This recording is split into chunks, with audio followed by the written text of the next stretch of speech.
Ya, selamat malam ya teman-teman. Hari ini saya ingin memperdengarkan satu percakapan antara beberapa orang ya.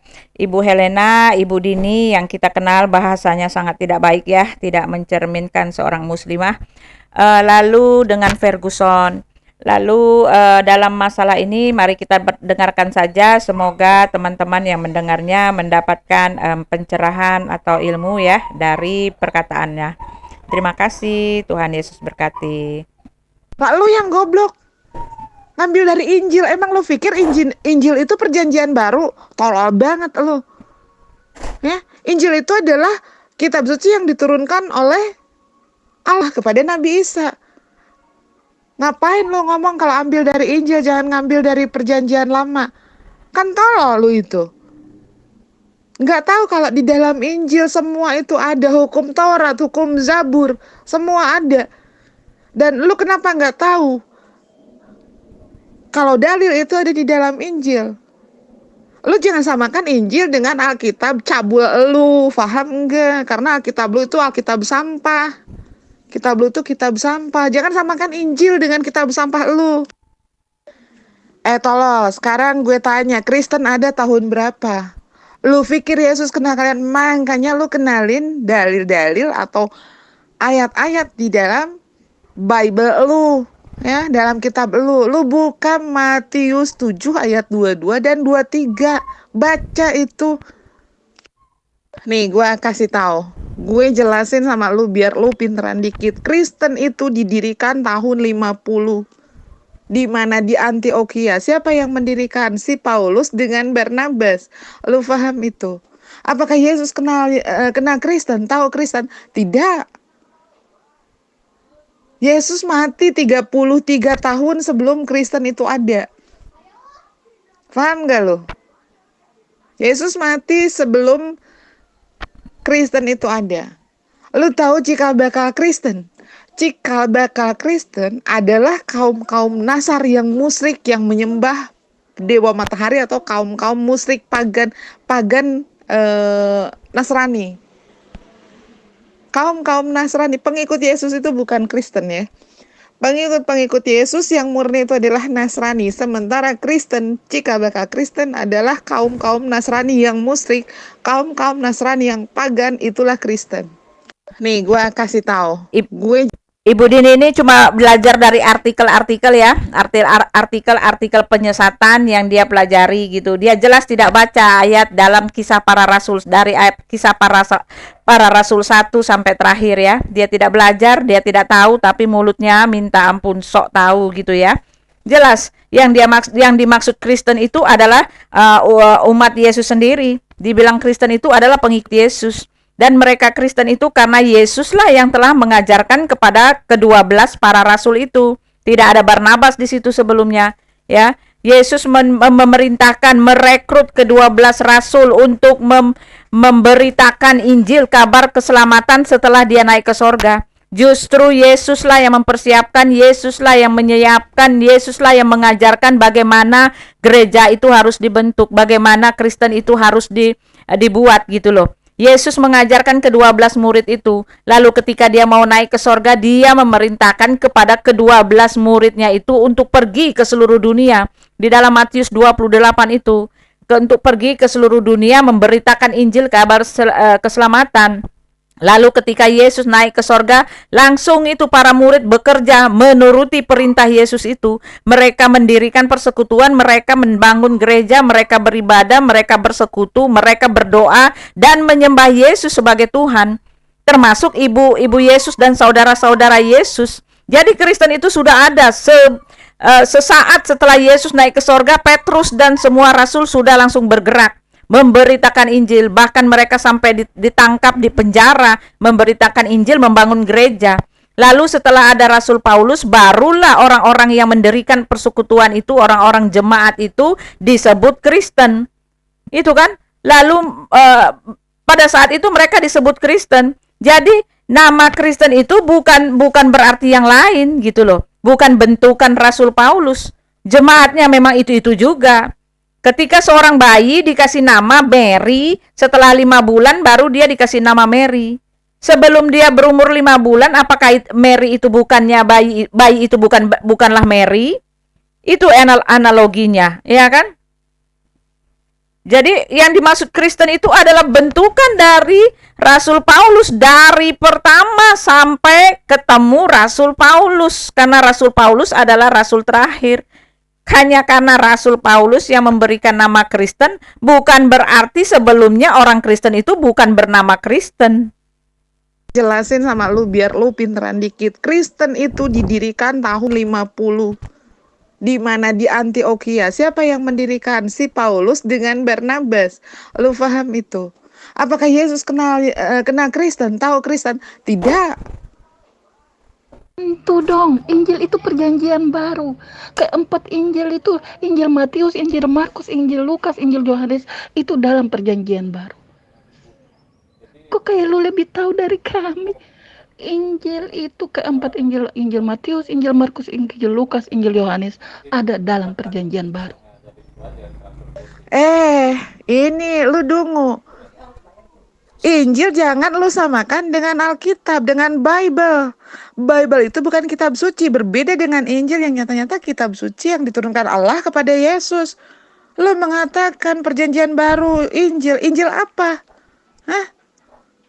Perjanjian baru itu comotan-comotan, lu tahu nggak? Diambil dari Injil yang isinya firman Allah, disatukan dengan perkataan-perkataan manusia, disatukan dengan mimpi-mimpi Yohanes, disatukan dengan hayalan-hayalan Yohanes, disatukan dengan surat-surat si Paulus, disatukan dengan kisah-kisah atau dongeng-dongeng para rasul. Yang begitukah yang dikatakan kitab suci? Hah? Mikir dong kalau lu punya otak. Gue ngakak kalau mengatakan lu mengatakan Injil itu adalah perjanjian baru. Inilah bukti-bukti ketololan lu yang permanen. Hai Helen Dungu. Lu mengatakan Injil itu adalah perjanjian baru. Maaf, saya komen lagi ya.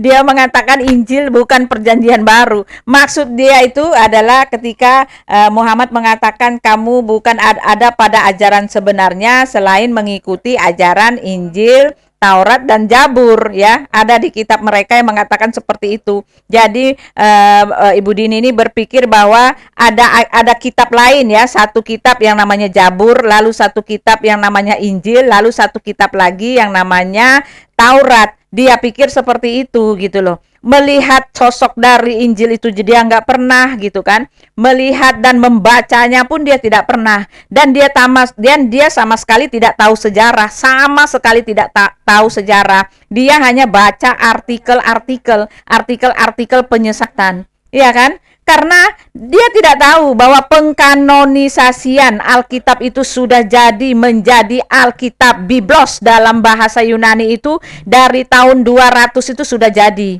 Sudah disahkan oleh jemaat mula-mula. Sudah disahkan oleh jemaat para tua-tua pada saat itu yang masih bersinggungan dengan para penulis.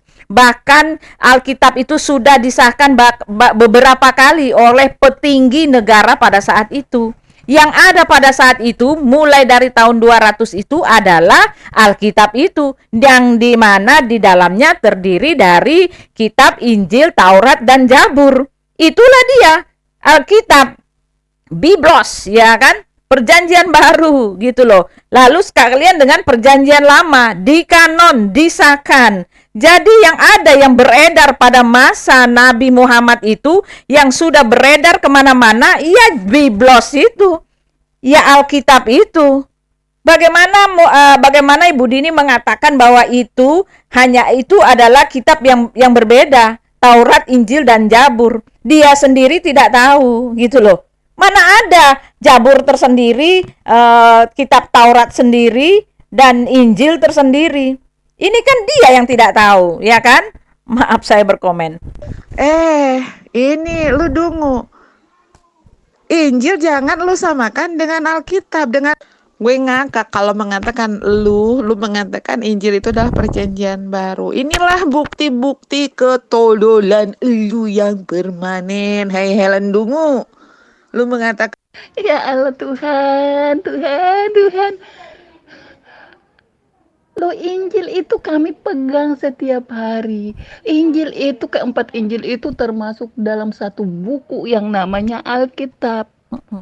Injil itu keempat Injil, Injil Matius, Injil Markus, Injil Lukas, Injil Yohanes itu tercantum dalam perjanjian baru. Terangkum dalam satu buku yang namanya Alkitab. Nih tuh Bangka, gue tanya, keempat penulis Injil ya, yang sekarang yang ada di dalam Bible lu, keempatnya, apakah mereka murid-murid Yesus? Apakah mereka hidup di zaman Yesus? Bahkan siapa itu? Pendeta Lamsai Naibaho mengatakan bahwa keempat Injil kanonik itu adalah manusia-manusia yang nggak benar, manusia-manusia jahat. Ada yang pemungut cukai, ada yang perampok, orang-orang jahat menulis tentang ngaku-ngaku firman Tuhan. Lu percayain. Sementara apa yang ditulis oleh murid-murid Yesus langsung, Filipus, Barnabas, kenapa kalian anggap Injil sesat? Padahal mereka Itu kan dia mau mengarahkan, mau mensahkan bahwa Injil Barnabas itu adalah sah gitu loh. Sedangkan Matius, Markus, Lukas dan Yohanes dia mau sangkal. Jelas dong, Injil adalah perjanjian baru. Ya, Injil Matius, Injil Markus, Injil Lukas, Injil Yohanes itu dalam perjanjian baru. Pak, lu yang goblok ngambil dari Injil. Emang lu pikir Injil itu perjanjian baru? Tolol banget lu. Ya, Injil itu adalah kitab suci yang diturunkan oleh Allah kepada Nabi Isa. Ngapain lu ngomong kalau ambil dari Injil, jangan ngambil dari perjanjian lama? Kan tolol lu itu.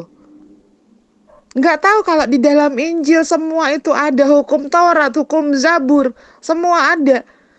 Dan lu kenapa nggak tahu kalau dalil itu ada di dalam Injil? Lu jangan samakan Injil dengan Alkitab cabul lu, paham enggak? Karena Alkitab lu itu Alkitab sampah. Kitab lu itu kitab sampah. Jangan samakan Injil dengan kitab sampah lu. Wah, benar-benar nih perempuan mulutnya mulut ular bludak. Mulut tong sampah, mulut comberan. Nggak punya attitude, nggak punya etika, nggak punya moral, nggak punya aturan, nggak punya sopan santun, nggak terdidik. Bikin malu Islam, bikin malu suami. Begini mulutnya nih. Nggak punya sopan santun, cerminan ajarannya kayak gimana, bobrok. Entah itu agamanya yang nggak bisa atau gagal mendidik perempuan ini sampai nggak punya aturan, atau memang agamanya yang mendidik perempuan ini jadi nggak punya aturan gitu loh. Nggak ada attitude sama sekali, nggak punya sopan santun. Denger gini ya Bu, Tante, kalau Islam tidak mengajarkan sopan santun, berpura-puralah seolah-olah Islam itu mengajarkan sopan santun, supaya dari akhlakmu, dari cara bicaramu yang elegan, orang bisa menganggap Islam itu mengajarkan tata krama, walaupun dasarnya walaupun sebenarnya enggak, begitu loh. Kalau tingkahmu, kalau mulutmu, kalau cara bicaramu kayak comberan begini, itu sama aja kamu mencoreng nama Islam, mencoreng mukamu sendiri, mencoreng nama suamimu, ngerti nggak? Nggak punya aturan, nggak punya sopan santun, ngomong kayak begini. Ini dialog lintas agama Bu, bukan lagi gibah arisan RT. Wah, bahasa yang nggak dijaga. Benar-benar cerminan ajaran Islam tuh seperti apa ya, tergambar dari kualitasmu berbicara tuh seperti apa, kelihatan. Heran saya, ini entah suaminya gagal mendidik, agamanya gagal mendidik, atau memang dididiknya seperti ini, kurang ajar mulutnya. Kamu harus tahu satu hal ya, kitabmu itu kitab paling nggak jelas di dunia. Ngaku katanya kitab penyempurna, ternyata kitab penyempurna yang nggak sempurna. Informasinya amburadul, berantakan, banyak yang tidak bisa dibuktikan secara sejarah, secara histori, data, fakta, faktualitas, itu tidak bisa dibuktikan kitabmu. Isi kitabmu ini hanya suatu informasi, udah harus diimani. Yang harus diimani saja, tidak bisa dibuktikan dan tidak boleh bertanya. Kenapa? Kalau bertanya, kebongkar semua kebohongan itu. Gitu loh. Contohnya, ya, bisa nggak kamu buktikan dalam Quran surah Al-Baqarah ayat 65, Yahudi dikutuk menjadi kera dan babi. Mana ada Yahudi pernah jadi kera dan babi? Coba buktikan secara penemuan atau secara arkeologi atau secara bukti-bukti fosil yang pernah ditemukan. Ada nggak orang Yahudi yang pernah jadi kera dan babi? Nggak ada. Makanya kenapa Islam dituntut untuk hanya mengimani kitabnya sendiri? Karena ketika ditanyakan atau ketika diminta bukti, diminta keterangan yang lebih jelas, kitabmu tidak mampu memberikan apa-apa, kecuali hanya imani sampai mulutmu berbusa. Pantesan akhlakmu kayak begini. Begitu loh. Injil itu apa sih? Kamu ngerti nggak Injil itu dari kata mana? Injil itu adopsi dari bahasa Yunani, Evangelion. Jadilah Injil, Injil, gitu loh. Jadi itu bukan semerta-merta langsung bahasa Arab, kagak. Yang lucunya di sini, Isa konon katanya orang Israel, nama kitabnya berbahasa Yunani, Injil. Injil itu serapan dari bahasa Yunani, yaitu Evangelion. Kamu itu buta sejarah. Jangan kebanyakan kamu terima hoax dari ustadzmu yang cuman pengen duitmu doang. Kamu itu ditipu, dibohongin, tau nggak? Makan berita hoax dari Google aja ngomongnya nggak punya aturan sama sekali. Udah tua kamu itu, ngerti nggak? Kamu tuh udah tua. Jadilah cerminan ajaranmu yang baik gitu loh. Kau udah tahu Islam itu udah hiburan asal ngalir. Entah itu isinya batang tikus, entah itu isinya bangkai tikus, sampah, air kencing, kencing onta, air zam-zam, pokoknya semua ngalir terus. Pikir, ya. Kalau ngomong tuh harus ada dasarnya, nggak bisa ngomong asal-asalan aja. Apalagi ini dialog lintas agama, bukan gibah RT ini, bukan gibah arisan RT, ngerti nggak? Kamu di RT-mu bisa ngomong seenaknya, di sini nggak bisa. Ngomong nggak pakai aturan, wah, perempuan mulut ular bludak emang bener nih. Tolong, sekarang gue tanya, Kristen ada tahun berapa? Lu pikir Yesus kenal kalian, makanya lu kenalin dalil-dalil atau ayat-ayat di dalam Bible lu, ya, dalam kitab lu. Lu buka Matius 7 ayat 22 dan 23. Baca itu. Makanya kalau kamu buta, jangan asal jeplak. Kamu buta sejarah, buta iman, buta kekristenan, bahkan kitabmu sendiri Qurannya kamu buta. Makanya kamu ketahui isinya. Kalau nggak tahu, kalau nggak berilmu, banyakin belajar. Jangan cuma asal mangap kayak cupang di daratan. Ngerti nggak? Kamu tadi bilang kalau Yesus tidak mengenal Kristen. Kamu tahu nggak Kristen itu artinya apa, Tante? Tahu nggak? Nggak tahu. Sini saya kasih tahu Sia biar kamu cerdas. Kamu harus tahu dulu ya, secara umum Kristen itu artinya pengikut Kristus. Itu udah umum banget, gak usah dipelintir, gak usah ditipu, gak usah ditausiain, gak usah ditakiain, gak usah, gak laku. Ya udah gak zaman. Kristen secara umum semua orang pada tahu itu artinya pengikut Kristus, kecuali kamu doang karena kamu ilmunya masih dangkal. Pikirannya masih didengkul. Nah, sekarang kamu baca Markus 9 ayat 41. Saya bacain ya, karena kamu kan ini agak-agak keterbelakangan baca tulis. Jangan karena Muhammad buta huruf, gak bisa baca tulis, kamu ikut-ikutan sunah rasul. Ya, itu gak pantas. Baca, ikro, bismi robikal lazi kolako. Baca, Markus 9 ayat 41. Aku berkata kepadamu, di sini siapa yang berkata? Kamu tahu nggak, Tante? Di sini yang berkata adalah Yesus. Catat, biar kamu pinter, biar nggak buta Quran terus, biar nggak buta Bible terus. Aku berkata kepadamu, sesungguhnya barang siapa memberi kamu minum secangkir air oleh karena kamu adalah pengikut Kristus, ya, ia tidak akan kehilangan upahnya. Sudah jelas di sini ya, Yesus berkata pengikut Kristus. Yesus berkata Kristen. Yesus itu mengenal Kristen. Gitu loh. Beda dengan Allah. Katanya Islam adalah agama yang diridhoi oleh Allah. Sekarang pertanyaannya, pertanyaan paling mendasar. Apakah di luar Islam itu adalah kafir? Pasti dong, semua orang Islam dengan bangga. Oh iya, di luar Islam itu adalah kafir seperti kamu, Ferguson. Begitu kan? Nah, sekarang saya tanya ke Tante, apakah Allah itu beragama Islam? Awas kejedot. Enggak kan? Oh, jawabannya pada muter-muter tuh Islam. Kalian kalau ditanya seperti ini pasti jawabannya muter-muter. Tuh contohnya si budak Angon. Budak Angon jawabnya muter-muter. Allah itu maha kuasa, dia maha pencipta, dialah yang menciptakan agama. Masa iya dia beragama gitu kan? Intinya dia mau bilang Allah itu bukan Islam lah intinya. Lah ya udah, kalau memang Allah bukan Islam, berarti kan Allah kafir gitu loh. Kalian mau menfitnah Allah itu ateis. Gitu. Sekarang logika yang paling sederhana ya. Apakah hanya karena gua ini seorang produsen baju, distributor baju, gua yang membuat baju atau gua yang menjahit baju? Apakah hanya karena seperti itu maka gua nggak boleh pakai baju? Maka gua nggak perlu pakai baju? Itu logika, Tante. Kalian sendiri mengatakan di luar Islam itu adalah kafir, ya kan? Di luar Islam itu adalah orang-orang yang laknat. Nah, sementara Allah sendiri tidak beragama Islam, Tante. Kamu ngerti nggak? Nggak ngerti. Nah, sekarang kamu tahu juga nggak kalau misalkan Kristen itu dimuliakan oleh Allah dalam Quran? Nggak tahu. Makanya saya bilang kamu itu buta Quran. Karena memang faktanya kamu buta Quran. Baca lagi, Iqra. Belajar lagi, Tante. Saya kasih tausiah satu persatu. Biar otakmu itu cerdas dikit. Jangan cuma isinya makian-makian doang. Mulutmu kayak comberan, ilmunya nggak ada. Aduh, logika didengkul. Baca tante, dalam Quran surah Al-Maidah ayat 82, di situ jelas diterangkan terang benderang Allah memuji-muji orang Kristen dan menjatuhkan menghina orang Yahudi. Dan sesungguhnya yang paling keras permusuhannya dengan orang-orang beriman ialah orang-orang Yahudi dan orang musyrik.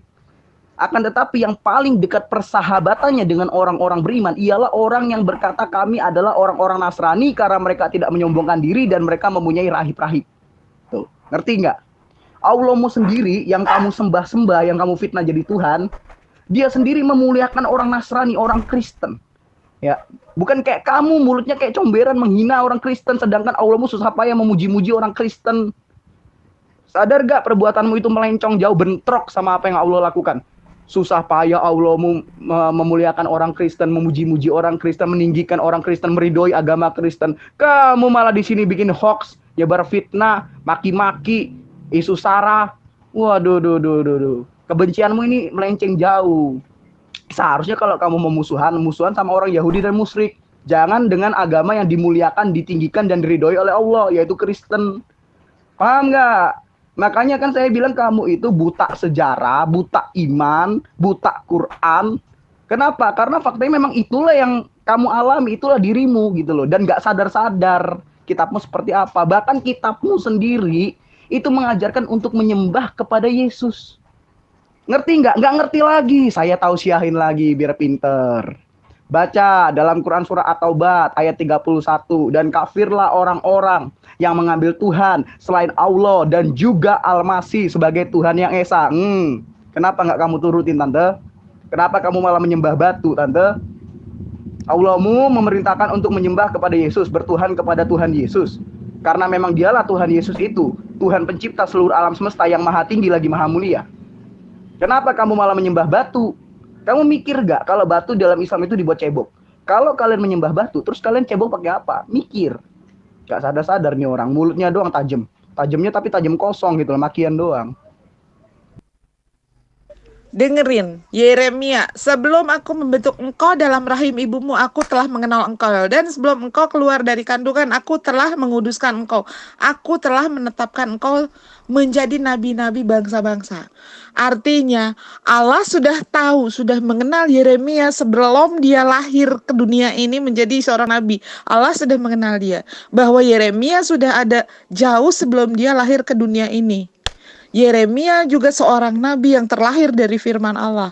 Jangankan para nabi. Dengerin ya monyet tua ya. Gue aja sebagai manusia lahir berawal dari firman Allah. Tanpa firman Allah tidak akan ada yang namanya manusia. Tanpa kuasa perkataan Allah tidak akan ada yang namanya makhluk dungu seperti kalian. Paham nggak? Asumsimu ngawur, Tante. Kamu itu sudah tua, uban sudah banyak, besok bau tanah. Herannya itu kenapa pola pikirmu tuh masih kayak bocah. Cara kerja otakmu dalam memahami suatu ayat itu kayak masih anak-anak TK. Seharusnya di usia tua seperti ini, logika Anda itu sudah lebih matang. Cara berpikir Anda itu seharusnya sudah lebih dewasa. Tapi enggak, ini malah sebaliknya loh. Malah merosot, selonjoran, pindah ke dengkul malah. Untuk memahami ayat seperti ini saja kamu keterbelakangan. Yeremia 1 ayat 5 tidak mengatakan bahwa Nabi Yeremia itu sudah ada sebelum dunia dijadikan. Nggak ada yang bilang seperti itu, Tante. Logikamu, aduh kacau. Yeremia 1 ayat 5 itu mengatakan bahwa Tuhan yang maha kuasa, Tuhan yang maha tahu, dia sudah mengenal seluruh ciptaannya bahkan sebelum ciptaan itu diadakan. Gitu loh. Dia sudah tahu nih masa depan seperti apa. Nanti akan apa aja yang terjadi, siapa aja yang akan jadi, itu dia sudah tahu. Kalau ininya sudah jelas. Ibarat gini, saya kasih analogi. Karena kan otakmu sangat lambat dalam mencerna suatu ayat yang mudah sekali. Saya kasih analogi, saya kasih tausiah. Ibarat nih, saya mau bikin suatu perusahaan. Mau bikin suatu PT. Ya. Saya sudah tahu nih, suatu saat nanti saya akan membuat proposal. Saya akan membuat suatu bisnis. Saya harus menyiapkan modal. Bukan berarti kalau modalnya sudah saya siapkan, bukan berarti kalau modal itu sudah ada sekarang. Tidak. Bukan berarti modalnya sudah ada sekarang atau proposalnya sudah ada sekarang. Enggak. Itu masih planning yang harus akan saya siapkan, yang perlu saya siapkan untuk masa depan. Begitu loh. Sama seperti Nabi Yeremia. Tuhan sudah mengenal Yeremia. Bahkan sebelum dia menciptakan Yeremia, bahkan sebelum Yeremia itu ada, dia sudah mengenal siapa itu nabi-nabinya. Begitu loh. Beda dengan Tuhan Yesus. Kalau Tuhan Yesus dialah Alfa dan Omega. Sama seperti Al-Hadid ayat 3. Huwal awalu wal akhiru wallahiru wal batinu wa huwa bikulli syai'in alim. Dialah yang awal, dialah yang akhir. Ya, dialah yang maha batin, dialah yang maha zahir. Begitu, itu Tuhan Yesus. Dia sudah ada sebelum Abraham jadi. Lalu kamu mengatakan semua yang dicipta dari dunia ini adalah dari firman. Betul. Betul, Tante. Semua yang ada di dunia ini tidak akan pernah jadi apabila tidak ada firman. Karena apa? Karena menurut Yohanes 1 ayat 3, segala sesuatu diciptakan oleh firman, dan tanpa firman tidak akan segala sesuatu itu jadi. Siapakah itu firman? Jelas itu Isa, jelas itu Yesus. Dialah kalimatullah, dialah ruhulullah, dialah zat Allah, dan lain sebagainya. Begitu, Tante. Tante ini logikanya jarang dipakai, tapi kalau ngomong itu kadang-kadang kayak comberan gitu loh, asal ngalir. Bukan kadang-kadang, tapi memang sering, ciri khasmu, Tante. Gitu loh. Tante siapa ini namanya, aduh? Tante Umi Dini ya. Jadi kamu harus memahami satu hal, Tante. Ya. Yeremia 1 ayat 5 tidak mengatakan bahwa Nabi Yeremia sudah ada sebelum dunia dijadikan. Tidak. Semua nabi-nabi sudah dikenal oleh Tuhan, sudah dikenal oleh Sang Maha Pencipta. Karena Sang Maha Pencipta itu maha melihat dan maha tahu. Dia tahu suatu saat ke depannya itu masa depan seperti apa. Bahkan dialah yang tahu soal kiamat. Sama seperti Isa, dialah pemberi petunjuk jalan yang lurus. Menyembah dia adalah jalan yang lurus. Bahkan dialah pemberi tahu tentang kiamat itu seperti apa. Dialah yang mengerti kiamat. Baca Az-Zukhruf ayat 61. Begitu, Tante. Tante buta Quran tapi mau ngorek-ngorek Alkitab. Hasilnya apa? Mempermalukan diri sendiri. Yang perlu banyak belajar itu kamu, Ferguson. Ya, mau kamu jungkir balik sehari semalam 7 kali. Yang namanya Kristen itu bukan buatannya Yesus, tapi buatannya Paulus. Ngaku-ngaku aja pengikut Yesus, tapi kalian itu adalah antikristus. Kalian yang memakai nama kemuliaan yang dimiliki oleh Yesus. Antikristus itu orang yang selalu mengatakan ada di dalam Kristus. Jadi imanmu itu iman buta. Ya, Ferguson. Satu lagi orang bahlul yang berbicara asal mangap. Makanya Pak, kalau saya sedang bertausiah, kamu dengarkan yang baik. Diberitahukan kepada seluruh jemaah yang ada bahwa Ustadz Malik Ferguson telah tiba dan siap memberikan syiar atau tausiahnya. Diperingatkan kepada seluruh jemaah yang ada untuk mempersiapkan diri mendengarkan syiar atau tausiah dari Ustadz Malik Ferguson. Jangan kayak Bapak ini. Bapak ini orang lagi bertausiah, kupingnya sengaja dibuat bermasalah. Kenapa? Kamu bermasalah pendengaran ya Pak? Apa memang pendengaranmu itu ada gangguan turunan atau gimana? Coba deh, kalau kamu sebelum mendengarkan saya tausiah, dikorek dulu kupingnya. Kalau udah dikorek masih bermasalah, coba saya pinjemin linggis, koreknya pakai linggis. Bila perlu pakai pacul, Pak, biar pendengaranmu itu berfungsi dengan baik dan benar. Saya ulang sekali lagi ya, supaya kamu itu tidak terkesan pamer kebodohan. Kamu itu baca dulu, pahami dulu apa arti dari Kristen. Kristen itu adalah pengikut Kristus, ya. Jangan kamu pelintir, gak usah kamu takiyahin, gak usah kamu tipu-tipu masyarakat dan dirimu sendiri untuk pamer kebodohan dan juga aib dari agamamu yang ternyata memuliakan Kristen itu. Udah, gak usah dipelintir-pelintir gitu, Pak. Baca ya sekali lagi, Markus 9 ayat 14. Maka aku berkata kepadamu, siapa yang berkata kepadamu? Yesus. Sesungguhnya barang siapa memberi kamu minum secangkir air oleh karena kamu adalah pengikut Kristus. Pengikut Kristus. Jadi pengikut Kristus, Kristen, sudah ada di zaman Yesus.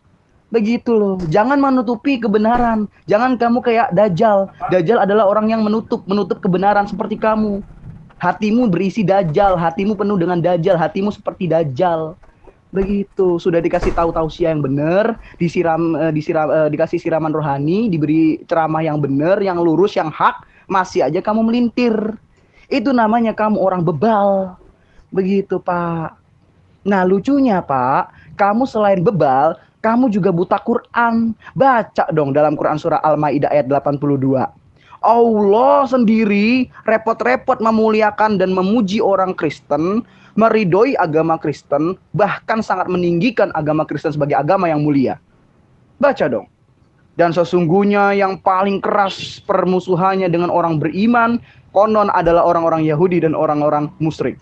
Akan tetapi yang paling dekat persahabatannya dengan orang beriman, fakta bahwa itu adalah orang-orang Nasrani, yaitu orang-orang Kristen. Karena mereka memiliki rahib-rahib, dan mereka orang yang tidak menyombongkan diri. Ya, orang Kristen ini orang yang baik, orang yang tidak pernah sombong. Buktinya apa? Ketika Islam kena bencana.